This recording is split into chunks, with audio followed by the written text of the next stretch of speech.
buddy, Loose Lures Lineman. For those of you that don't know, my guy was a protector.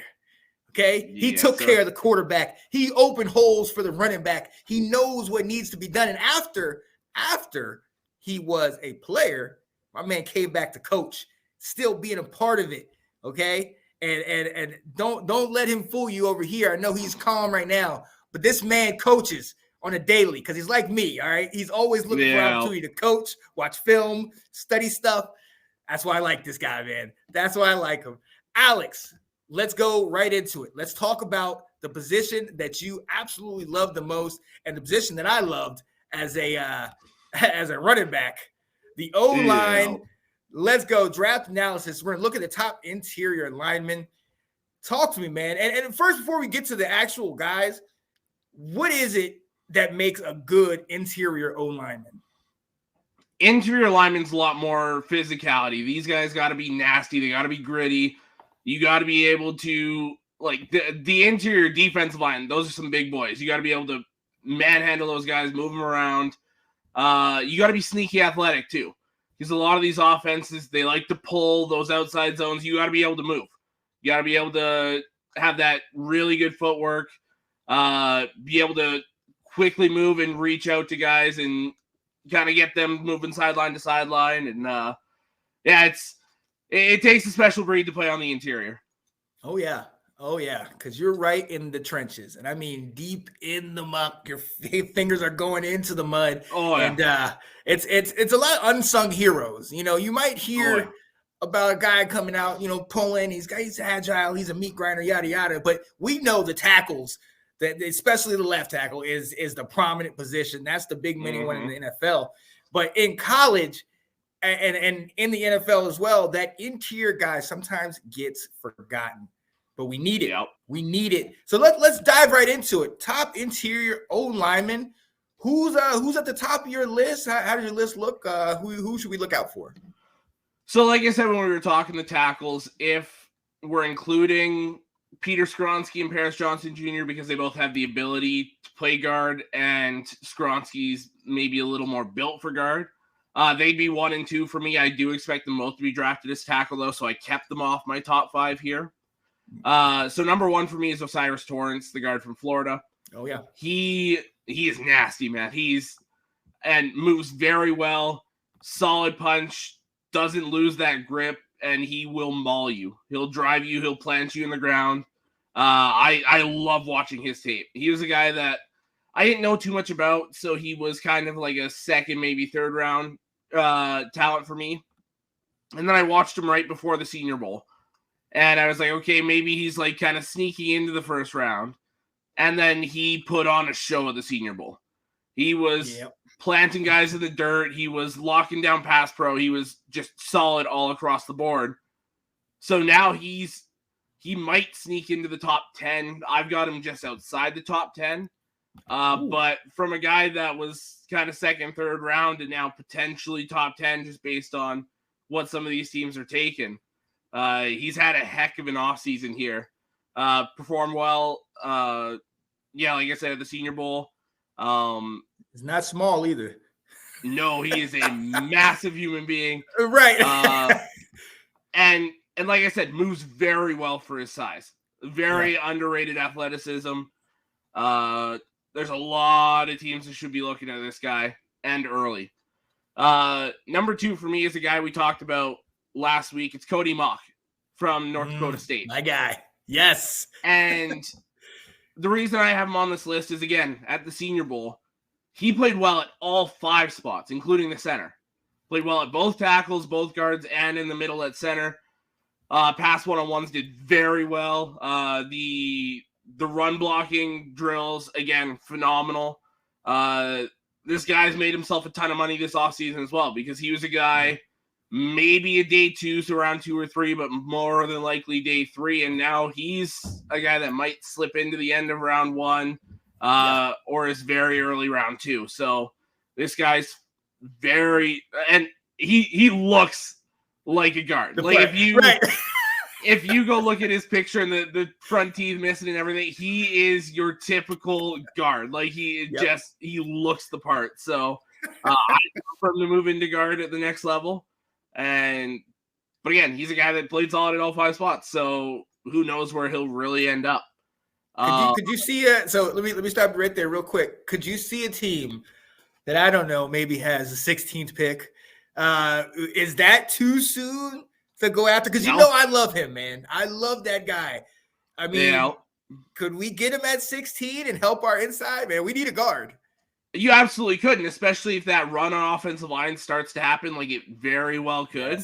Because you look like Vegas at 7, Atlanta at 8 could realistically go offensive line, Chicago at 9, Tennessee at 11, Houston at 12, the Jets or Packers, whoever's picking at 13. Yep. The Patriots at 14. Like there could very well be 6-7 linemen gone in the first 20 picks. And if that happens, Cody Mock is absolutely one of them. So him at 16 is not out of the realm of possibility. I could absolutely see that. And I would love what he would bring to your offensive line. You know who it is. You know who it is. I know it's a college show, but we in football season, baby, all year. Let's go. Yeah. Who else you got, man? Number 3 for me, it's kind of a run on centers here. So John Michael Schmitz from Minnesota. It's a run on Big Ten centers here. He is massive. He's 6'5", 6'6", like 320 pounds. So he's a tackle build playing center. 4-year starter, but started very well. And he moves well because Minnesota did typically an outside zone. Exactly. So that's a guy that's got to snap and immediately go and try and get sometimes to that 3 technique over top of the guard. So you have to snap and you got to be there quick. And he did it at an elite level. Very good at moving up to the second level. Works his angles extremely well. A very, very solid guard. And the reason he's the number 1 center is he's still got that potential to grow. So he's a guy that could be like grow in his play. Sorry, not like actually grow. But there's potential for him to become even better as a blocker. Just kind of fill into that frame more and use his strength a little bit more. Like kind of learn his body a bit more, I guess is a good way to say it. So he could absolutely be one of the better centers pretty quickly into his career. Like he's good. Number 4 for me is Luke Whippler, the center from Ohio State. Again, another big body dude, 6'4", 6'5". More of that guard, big guard, small tackle kind of build. But he locked down the interior of that offensive line for the last 2 years. If I'm not mistaken, he's the only 3rd-year offensive lineman to come out. Pretty much everyone else is seniors or like redshirt juniors. He's the only one that came out as early as possible, at least to the notable guys here. So you're getting him young. He's another guy that's still just getting better every year. He's probably Michael Schmitz is maybe late round 1, but definitely round 2. Whippler's round 2 to round 4. He's kind of got a wide range there. Just because he more specifically plays center. So it's just going to be based on when the teams actually take their centers. And Joe Tippmann from Wisconsin. The exact same thing. Big 6'5", 6'6", 320, 325. This dude moves bodies. He's a mountain of a man in that middle. It's interesting that we've got so many big centers because I believe there's only like 3 or 4 centers in the NFL that are 6'6" or bigger. Right. So this is a big influx of giant centers. But for Tippmann being 6'6", he's very good at getting low, which for somebody that big is extremely difficult, but he bends to the knees very well, gets low, moves with a low pad level, and he'll run you over. He is elite run blocking, and I mean, it's Wisconsin, so you kind of expect that. But that's what they do. Yeah, and he's a road grader. He will mow you down, and again, extremely athletic. sneaky athleticism, able to, just like Schmitz, get to that second level quickly, get out to that 3-tech if need be. He's a good puller from the center position, which is very difficult to do, to be able to snap, and as you're snapping, turn and get going is extremely tough to do. He does a very good job of it. So yeah, those 3 Big Ten centers round out my top 5. Oh yeah. Oh, absolutely. And you know, obviously you had to go home to the Big Ten to get your guys. But to be honest, I mean, they're getting back to doing what they do best, which is running the ball and running downhill. I know we've had, you know, the likes of JJ McCarthy's or CJ Stroud's, where it seems like the Big Ten is becoming the air it out. But don't get twisted. You still got the Wisconsins. You still got Michigan running the ball like crazy. Ohio State, even though they had injuries last year, I mean, they had 3 guys that could each carry the ball. And we've seen when we talked about tackles last time we were on here, there's 2 guys in like the top 5 in both of our top 5 lists. So, you know, they have top guys and they could definitely move the ball. My list is fairly similar to yours. I don't think we can go anywhere else, especially after the combine. But they're number 1, but Cyrus Torrence, you know, the 6'5", 347, you know, just moving guys. Massive human being. He has the perfect balance of the size, the speed. He's nimble, you know what I mean, and still can maul you. You know what I mean? That's exactly what you want on your inside. Number 2 for me, John Michael Schmidt, obviously. Anytime you get a guy from a Wisconsin, from a Minnesota, from these schools that primarily runs the ball, and like you mentioned, they run a lot of the zone reading, so you have to get guys out on the edge. So it's not necessarily that they're going to be the biggest, beefiest guys, but even if they are, they still have to be able to move. John Michael Schmidt is 6'4", 320. Okay. And for him to be able to come out and pull and move, I think he's going to move up like you talked about. I mean, his technical ability stands out. I mean, you combine that with the strength. He's a tough guy. And, you know, that's the type of guy you want in the middle. Number 3 for me, going to USC, protecting this year's Heisman Trophy winner at 6'6", 325, Andrew Voorhees, man. I think he's going to get in the second round, but I love his frame. I love his build. And I'm going to be honest with you, and this isn't any kind of analysis. I love hearing about big guys coming out of USC. You know what I mean? Yeah. Yes. We know anybody that knows the history of USC, it was student body right, student body left. You have greats that came out of here, the Marcus Allens, you know, OJs, the Charles White, all these guys that came out of there and were balling. And then even to recent with the Reggie Bushes, these guys had lines that could move. But since they've kind of been down over the last couple of years, we haven't seen as many go up. I'm loving seeing this guy and seeing the attention that he's gotten. Number 4 is what Luke Whippler, Ohio State. I mean, like we just talked about, their line is impeccable. And to think that you have 3 guys that could go first to second round earlier in this draft. Yeah. I mean, I know it's your rivals, and I appreciate you being able to talk about them, but it is what it is. Yeah. It's damn impressive. Yeah. Right. You know, I know for you, it's glad to see him gone, but you know. Oh, absolutely. Them and Stroud, they can all go on. Right. Get out of here. I absolutely am with it. You know, and so my 5, there's been a guy that's been moving up, and he's one of those. He was one of those in the national championship game, and he came from school we're not all as familiar with, but Texas Christian, TCU. Steve He's my number Avila. 6. Yep. There it is. Yep. You know, I love his size, being 6'4", 330, having a bigger guy, but he was a consensus All-American in 2022. And look, a lot of times we obviously look at the playmakers, the Quentin Johnsons, you talked about the Kendrick Miller, the running back. Max Duggan obviously was in the Heisman race, but these are the guys that you might not hear about, and they can get it done at different angles. You got this guy that in the NFL most likely will play guard, but he has 13 snaps playing at center. So you're talking versatility. You're talking being able to play multiple positions. That's absolutely huge. But like you said, with yours and mine, my 6 was your 5 or your 4. You know what I mean? It's all in the same.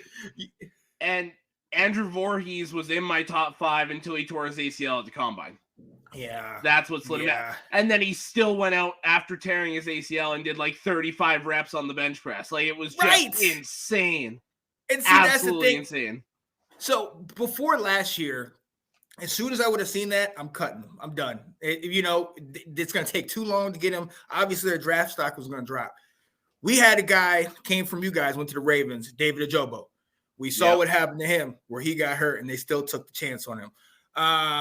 The guy that went to your other team, Detroit, Jameson Williams. We saw it happen to him in the national championship game. He was able to play. I feel like nowadays with our medicine, it's still, he's going to slide, obviously, with the injury, but you can still get this guy in here, and with our training and everything, bring these guys back up to at least close, if not exactly where they were prior to the injury. It's just not as crippling as it was before. Yeah. Oh, and him sliding just means somebody's going to get an absolute steal, because this is the guy that was round 2 creeping up potentially round 1 for me. And then that slid him into round 3 for me, but it just means somebody's getting a day 1 starter at guard as soon as he's healthy. Oh yeah, absolutely. So yeah, that and you cannot go wrong with any of these guys in your interior. Like I told you, you said Mock was your 2. I put him at my 6, but more so I'm trying to hide him from other teams because I want Cody Mock on my offense. As soon as I saw the smile with the no teeth, I said, he's a hog. He's a hog. He's a hog, baby. Bring him in. Let's go. So I'm excited to see what these guys bring to the table. And hey, these are the type of guys that you're going to want. If you're talking about building that line, getting them young, you know what I mean? With the exception maybe the first 2 that might get a pretty hefty contract. The rest, you're getting them on that rookie deal and get them 3-4 years and work them under that, man. That's the best option, man. But let's stick with the top 5. Who is right outside? Not necessarily a sleeper, but who's right outside your top 5?